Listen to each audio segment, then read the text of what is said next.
Hello YouTubers, this is Jabo, and I am doing another handgun sort of tabletop review of an absolutely fantastic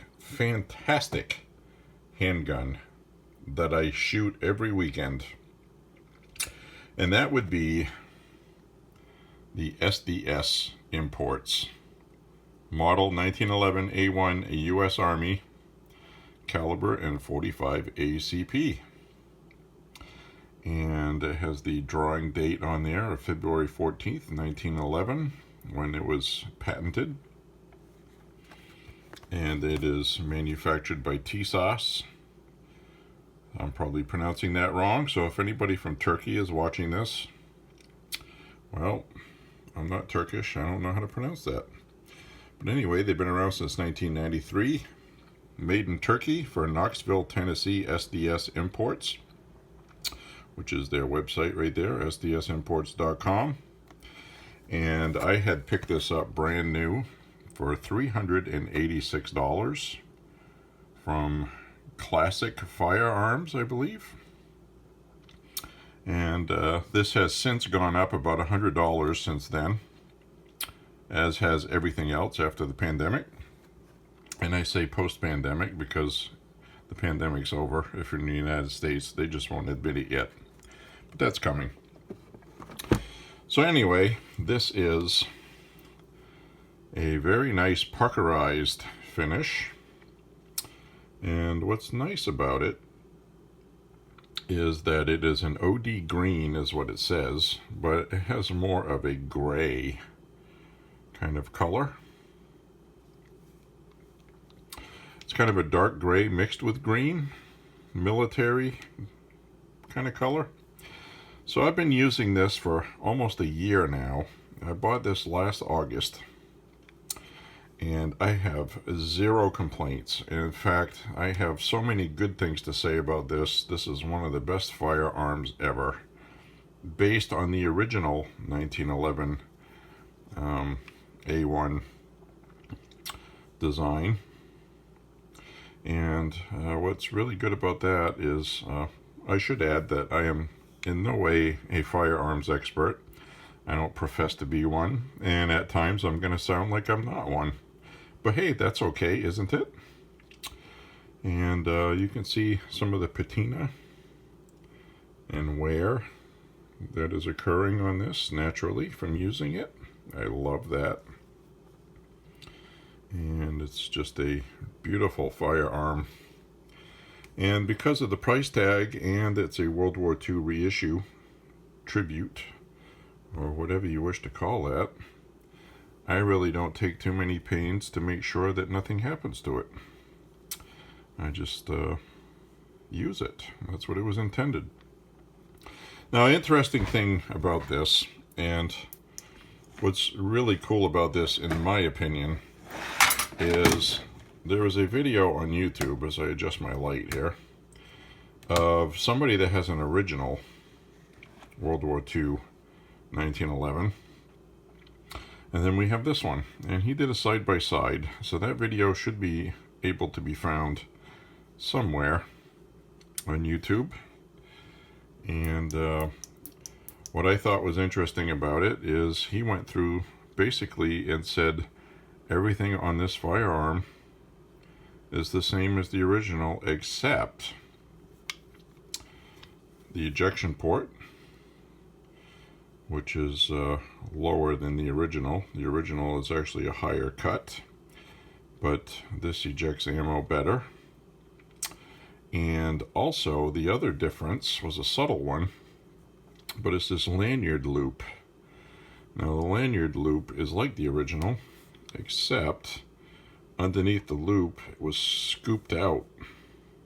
So when you put something through there, it was a recessed kind of carved out thing underneath the loop, and this is just flat. It doesn't have that.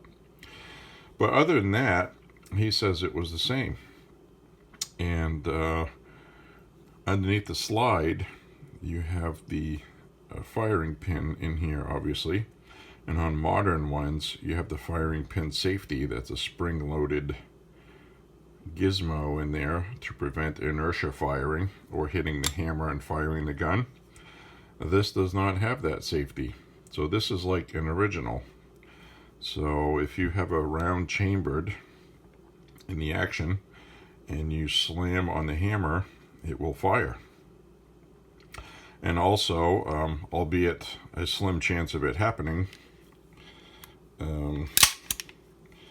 if you're one of those that likes to put in a magazine and then do that, there's a chance that that inertia movement will actually fire the round.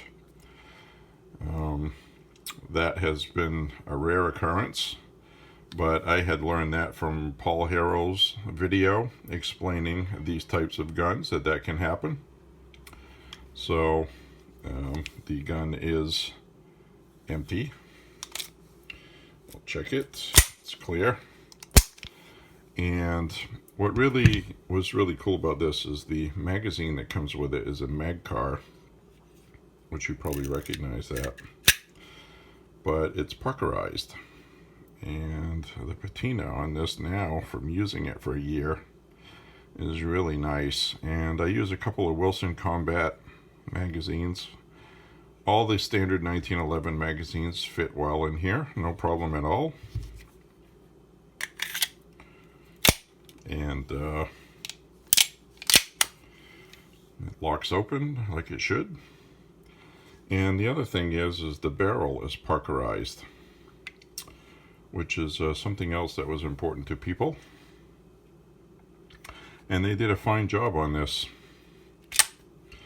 And it is a very, very nice firearm that I am very happy with. And I'm going to make a video after this doing a teardown of it, because it is like the original and it has a nice trigger break. It's really nice, and you can dry fire these. And you know, it's basically you put your finger on the trigger, pull it, and it fires. That doesn't have a whole ton of creep. And it does have a little bit of movement right there, but that's not doing a trigger squeeze. That's just putting it on there. So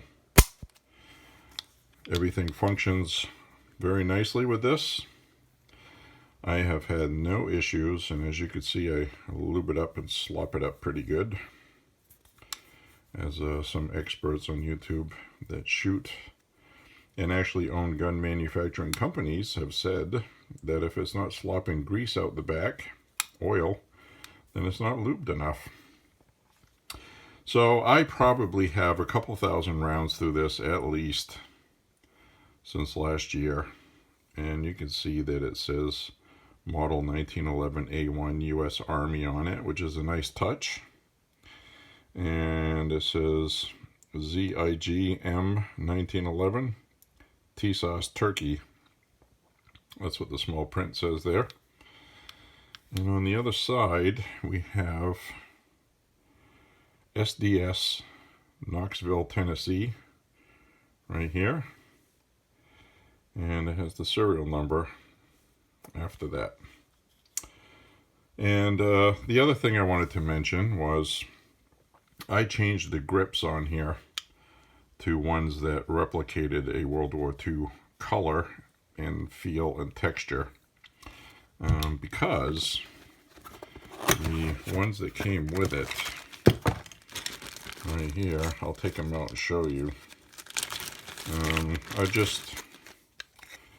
They were too light in color. It just didn't look right. It's almost like that cheap chocolate kind of look. And that's the only thing that was wrong with this, to be honest with you. So I bought this set from Car Industries on their website, KAHR, who make the Thompson and Auto Ordnance brand. They're all associated by Car Industries. So they had this on their website for $8.50 something for a pair, for a set. So, you know, I bought some. And they look like they should. So that's very nice. So it's a very good handgun. It came with the owner's manual, which I'm not going to open and go through, and the associated pieces of stuff. And Classic Firearms is who I bought it from. Then we have some other paperwork in here, my receipt, and items like that. And this came with the grips. Actually, you know what? This is the package for my Auto Ordnance 1911, which I will review at another date. So I had stuck this in this box without thinking, and just remembered just now. And I don't go back and edit my videos, so what you see is what you get. If I misspeak or I say something stupid, that just stays in it. Or in this case, do something stupid. So anyway, it comes with the manual, the blank plastic bullet that comes in it, and that info. And it also comes with a cleaning rod for putting a patch through when you want to clean it. And it also came with a nylon brush to clean the barrel, the bore. So that did come with it. It does not come with the case, but I purchased an Auto Ordnance 1911 case. It fits in there perfectly. I use 5 magazines with it when I go shooting, but this is the one that came with it. It comes with 1.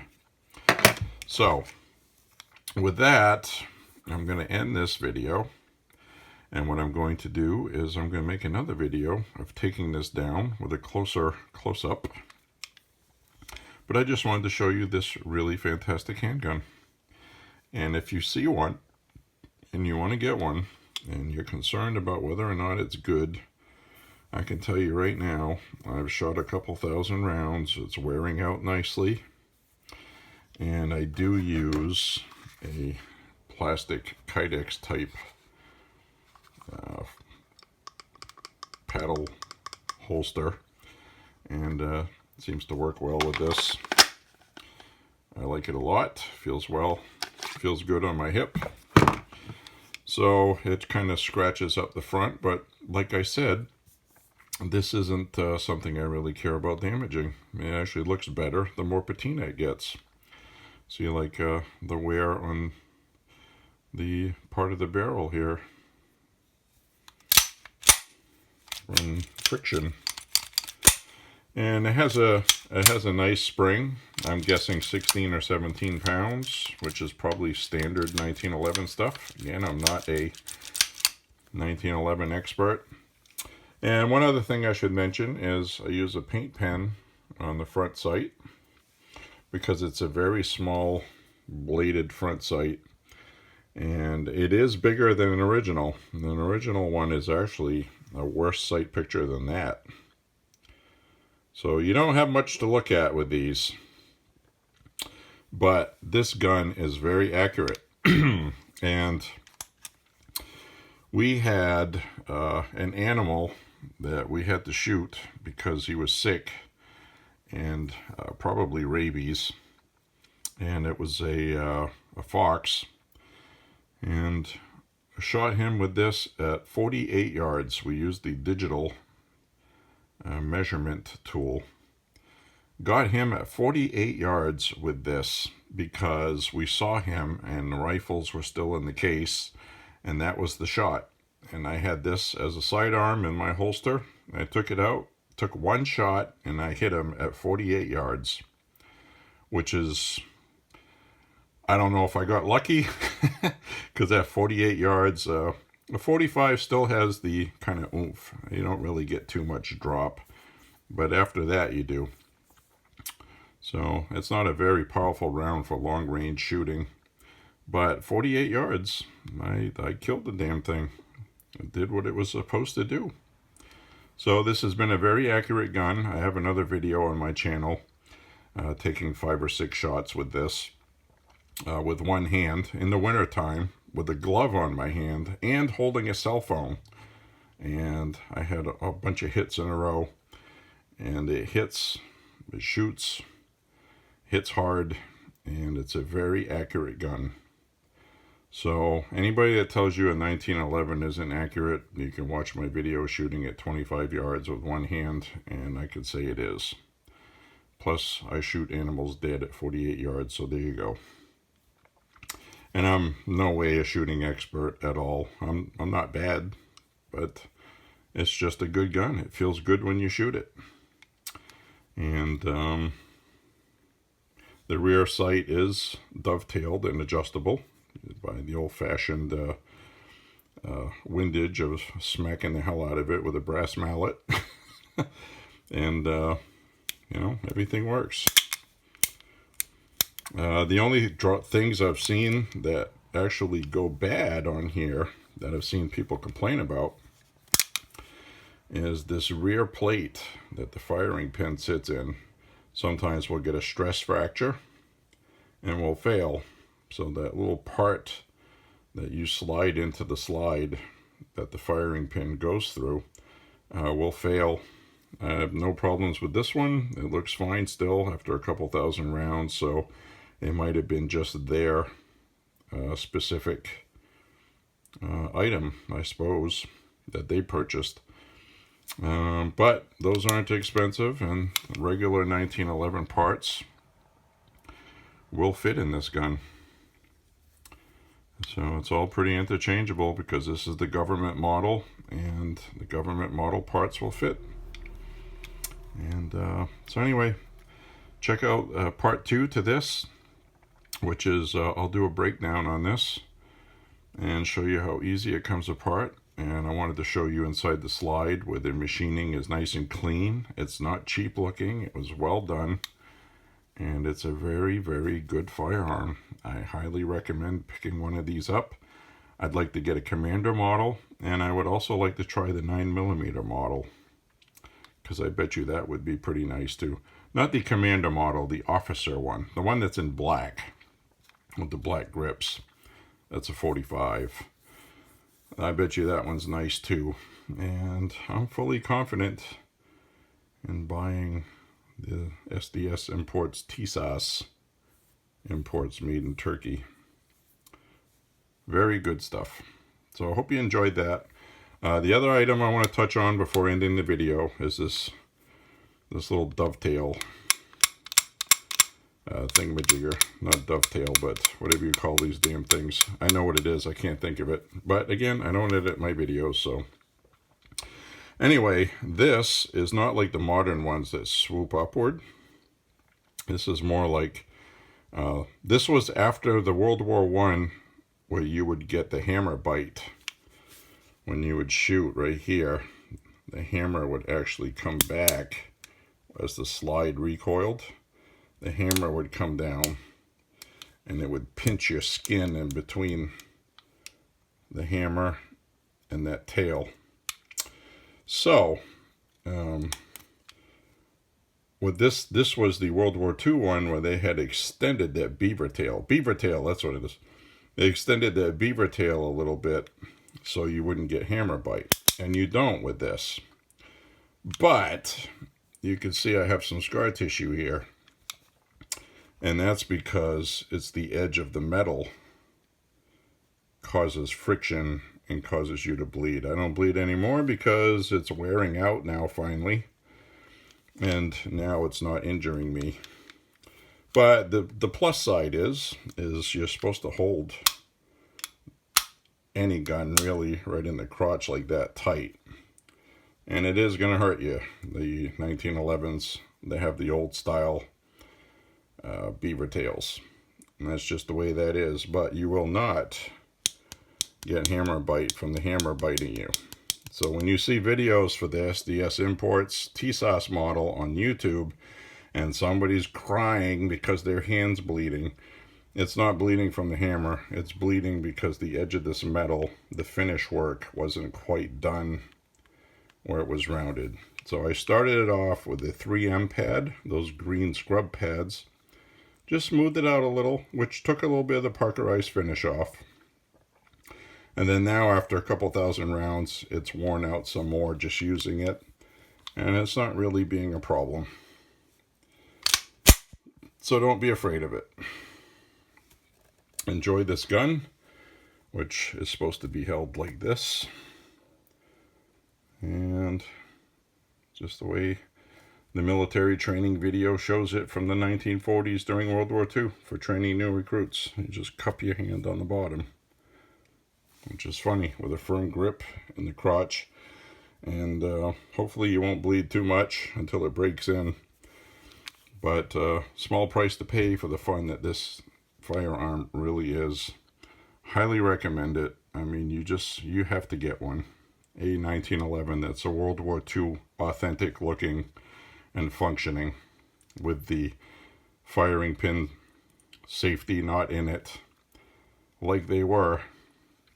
And even the front of the trigger face, if I can get an image of that, yeah, you can see that. You can see those cross hatches on the front of the trigger. Very, very cool. And it has kind of like indented lines in here for the slide stop. It doesn't have the old-fashioned crosshatch like that, which I wish it did. But it's subtle differences, and you know, I don't know what generation hammer width that would be. Somebody that's an expert on these things would know more, but I know it's wider than the original World War I, so that might be World War II accurate. Some people would know better than I would. All I know is this gun feels fantastic when you shoot it. The recoil is nice, and you hit what you're aiming at. It's accurate, and it hits hard. And this is a pure joy to shoot. Highly recommend these if you can find them. So I guess that's the end of that video, and I will make a video right after this, tearing it down, showing you how it works and how it comes apart and how it goes together.